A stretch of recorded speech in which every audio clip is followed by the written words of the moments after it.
তিনটি লক্ষণ দেখলে নিজের স্ত্রীকেও বিশ্বাস করবেন না। নাম্বার 1, আপনার কাছে যে কিছু লুকায়। নাম্বার 2, যে স্ত্রী বিয়ের আগের সম্পর্ক ভুলতে পারে না। নাম্বার 3, যে স্ত্রী আপনার বাবা মায়ের সাথে ভালো আচরণ করে না। সম্পর্কের সমস্যার সমাধান খোঁজা উচিত, কিন্তু তার আগেই অনেক মানুষ হারিয়ে যায় আপন স্বার্থে।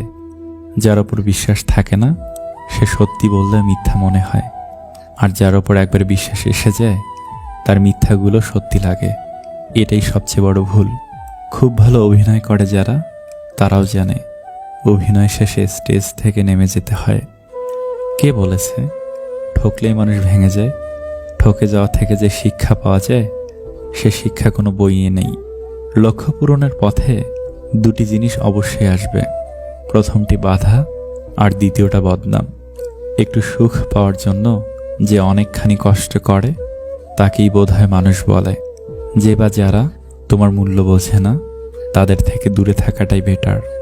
যে মানুষটা তোমাকে নিয়ে ভালো থাকতে চায় তাকে একটু ভালোবাসা দাও, দেখবে সে কখনো তোমায় ছেড়ে যাবে না।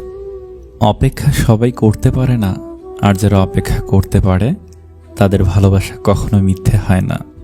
হে রব, তোমার কাছে 3টা জিনিস চাই। নাম্বার 1, ঋণমুক্ত জীবন। নাম্বার 2, শারীরিক সুস্থতা।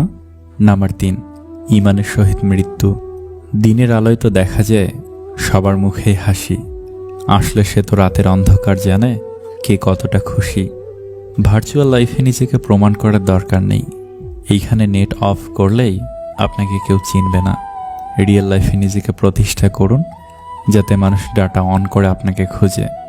কাউকে ছেড়ে থাকা খুব কষ্টকর, তার চেয়েও বেশি কষ্টকর সে আসবে না জেনেও তার জন্য অপেক্ষা করা।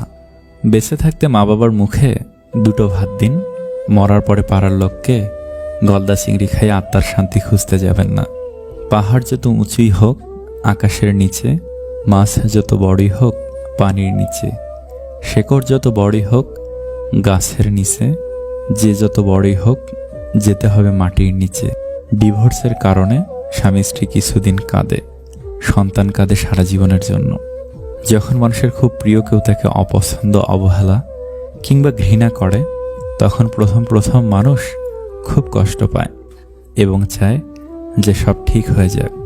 কিছুদিন পর সে সেই প্রিয় ব্যক্তিকে ছাড়া থাকতে শিখে যায়, আর অনেক দিন পরে সে আগের চেয়ে অনেক বেশি খুশি থাকে, যখন সে বুঝতে পারে যে কারো ভালোবাসায় জীবনে অনেক কিছুই আসে যায়, কিন্তু কারো অবহেলায় সত্যি কিছু আসে যায় না।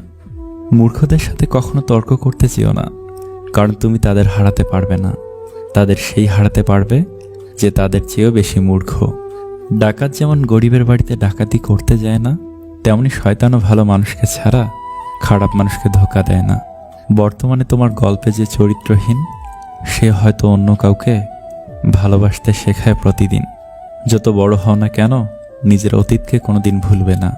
যদি কোনো নারী সত্যি সত্যি কোনো পুরুষকে ভালোবেসে ফেলে, তাহলে সেই প্রিয় মানুষটার পাশে কোনো নারীর 200 বছরের পুরনো কঙ্কালকেও সে সহ্য করতে পারবে না। একটা সত্যিকারের ভালোবাসা একটা অসহায় জীবনকে নতুন রূপ দিতে পারে, আবার একটা মিথ্যে ভালোবাসা একটা সুন্দর জীবনকে ধ্বংস করে দিতে পারে।